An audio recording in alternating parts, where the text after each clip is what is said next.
Assalamualaikum warahmatullahi wabarakatuh. Hari ini kita akan membahas mengenai pelembagaan mediasi komunitas di masyarakat hukum adat, khususnya di Nusa Tenggara Barat.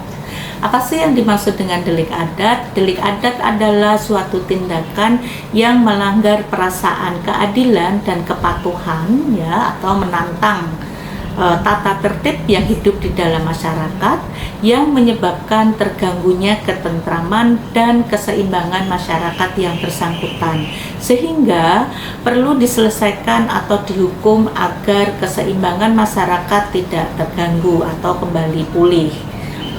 Nah, ada beberapa contoh pelanggaran yang dapat mengancam keseimbangan kehidupan di masyarakat adat. Yang pertama adalah perbuatan pengkhianatan atau suatu contoh yang menentang kehidupan bersama. Yang kedua, perbuatan mengadakan pembakaran sehingga memusnahkan rumah-rumah, di mana hal ini dianggap juga menentang keselamatan masyarakat dan merusak keseimbangan masyarakat. Yang ketiga, perbuatan menghina secara pribadi terhadap kepala adat atau kepala suku atau raja, karena kepala adat merupakan simbol penjelmaan dari masyarakat itu sendiri. Yang keempat, perbuatan sihir atau tenung ini merupakan perbuatan yang dianggap mencelakakan seluruh masyarakat. Yang kelima, adanya inses atau perkawinan sedarah. Yang keenam, adanya perzinahan sebagai perbuatan tercela yang melanggar kehormatan keluarga dan merusak kesucian masyarakat. Yang ketujuh adalah pembunuhan, yaitu suatu bentuk penghilangan terhadap jiwa seseorang selain merupakan pelanggaran keselamatan dan keseimbangan masyarakat. Nah, mengenai lapangan berlakunya delik adat di sini tidak mengenal asas legalitas sebagaimana ketentuan pasal 1 ayat 1 KUH Pidana.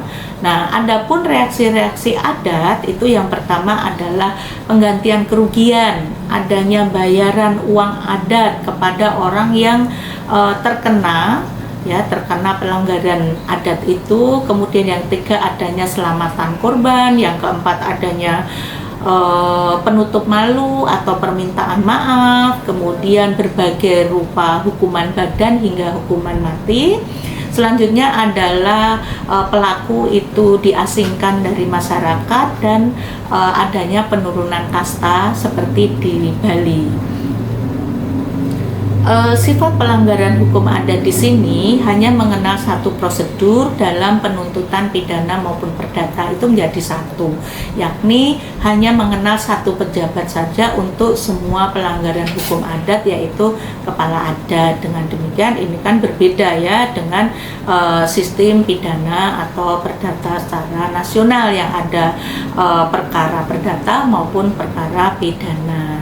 Ya, sifat yang kedua adalah penyelesaian hukum yang dilanggar itu dapat berupa sebuah tindakan saja, tetapi kadang-kadang mengingat sifatnya pelanggaran itu perlu dilakukan beberapa tindakan.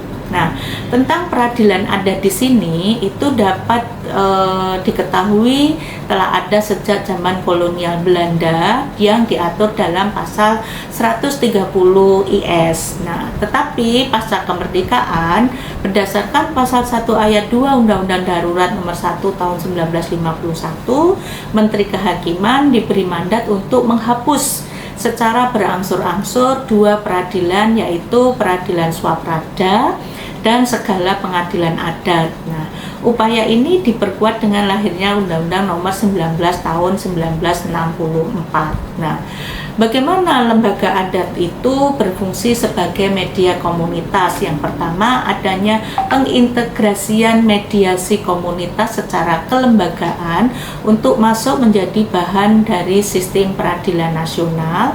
Yang kedua, adanya penguatan substansial terhadap mediasi komunitas tanpa diperlukan integrasi kelembagaan.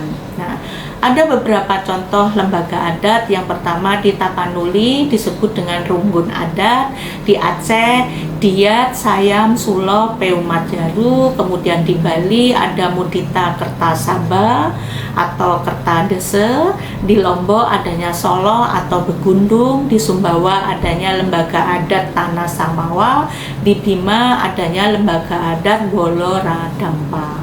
Nah, tentang perkembangan peraturan mediasi kita bisa lihat dalam Undang-Undang Nomor 30 Tahun 99, SEMA Nomor 1 Tahun 2002, Perma Nomor 2 Tahun 2023, Yunto Perma Nomor 1 Tahun 2008, dan Perma Nomor 1 Tahun 2016 tentang prosedur mediasi di pengadilan.